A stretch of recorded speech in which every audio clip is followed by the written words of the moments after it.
Well, the coronavirus has left many people at financial crossroads. Decisions made by companies during the time of the pandemic were very unpopular, leading to people's careers facing the sunset. Retrenchments resulted in a serious halt of income and a very gloomy picture of how their future may look like. One can imagine how the unemployed are coping. Let's speak to Devan Moonsamy, CEO of ICHAF Training Institute, for more on this. A very good afternoon to you, Devan. Always a pleasure to see you, sir. A very good afternoon to you too, and good afternoon to the viewers. Nice to see you. Great. What is your impact assessment on those who've been retrenched during this time of the pandemic and, of course, the subsequent lockdown? How it's really impacted people's lives? Well, we depend on reports by the United Nations and other such organizations to really assess what's been going on.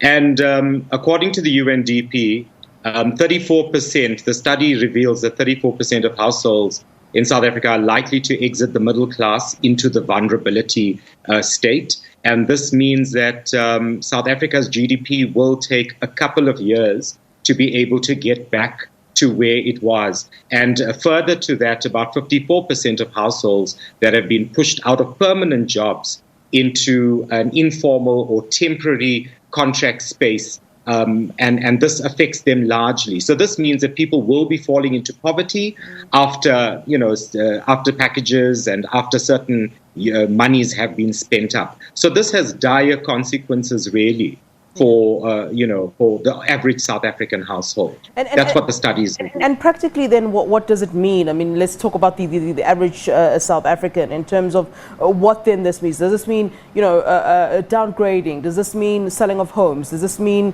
letting go of a few assets, letting go of maybe a nicer car for something smaller? What does it mean practically?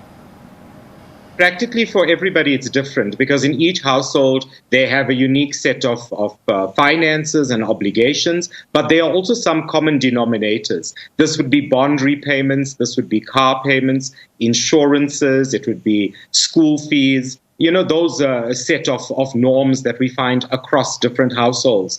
Yeah. And this would mean that the primary income generating member of the household, which is the parent or the grandparent or the uncle or aunt, may not necessarily be in that fortunate financial position because they've now been retrenched. Yeah. This means that they will need to start taking a very serious look at their budgets to try and assess what are the most urgent, important aspects to be able to pay and settle. It's actually dire for those individuals who haven't been going regularly for interviews simply because companies have been cutting back and there are no prospects of employment in the near future. So what this means is they've got to make do with the money that they've been now paid out of, or perhaps through UIF that's giving them some sustenance financially during this period. Devan, you spoke about severance packages and so forth earlier on. They're usually not enough to sustain for a significant period of time. There's only a small amount of time that you can really use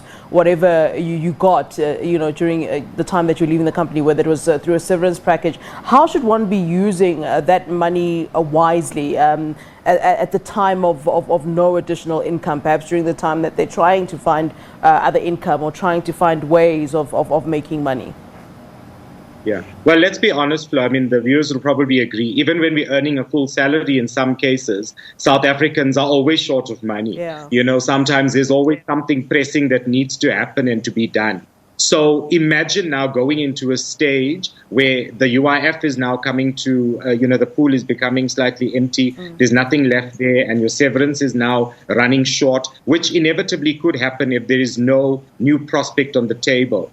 So practical advice would be for these South Africans experiencing these challenges, we must communicate to the creditors. We have to be able to speak up. We have to be able to involve them in our planning processes and explaining in great detail how much money I actually have. This is what is available to me right now, and this is how much I can actually afford to pay. One will be very surprised as to how open these creditors are to discussing payment arrangements with individuals. Remember, one mustn't lose hope in terms of finding a new position. Your funds may be running dry now, and perhaps demotivation can set in. But if we make payment arrangements to a slightly lesser amount now, we can almost recover those payments as soon as we do find employment. But communication is key as far as creditors are concerned. We have to put together a new budget as well. The old budget obviously is going to go out the window. Certain luxuries we have to be able to cut back on. And we've got to, in that meantime, start networking and develop in our space our own personal development attributes so we look attractive to get a new position. Yeah, you talk about the fact that we should let go of certain luxuries, and I think that most South Africans are very aware of what are the things that they can do without. But let's talk about things like insurance premiums, life covers, those sort of installments. What does one do then in the meantime? Must those be cancelled? I mean, these are very important. I mean, these sort of life cover sort of insurances. I mean, what's a person supposed to do? For every household, it's different. So the way these policies are structured, you've got to go back now and review what is contained in your policy. So there are certain aspects in the policy. Let's say, for example, it's household or short-term insurance that you're looking at. There could be some things that the insurance company would be able to guide you. So, for example, if you're not using your vehicle as much because it's going to be parked off, let them become aware of it, because this will affect your insurance premium. It does. Yeah. And also, if you explain to them the new set of circumstances, in some cases, they will bring your premiums down or even take away certain nice-to-haves or unnecessaries in the policy that once, when we had money available, that we were able to spend on those things. When it comes to life cover, for that matter, it's important to speak again to the insurance provider.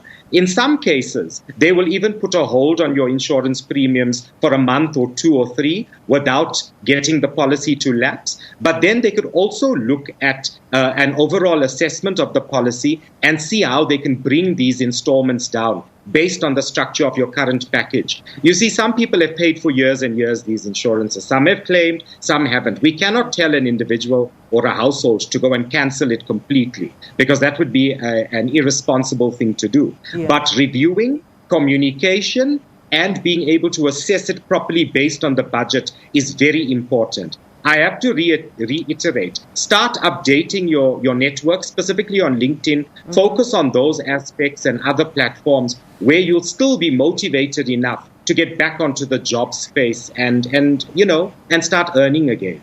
All right, that's some great advice indeed, Devan. We appreciate that, and we certainly do appreciate your time as always, sir. Thank you so much. Most welcome. Devan Moonsamy, CEO of ICHAF Training Institute, there speaking to us. All right, we're going to take a short break. We'll give you more news after this.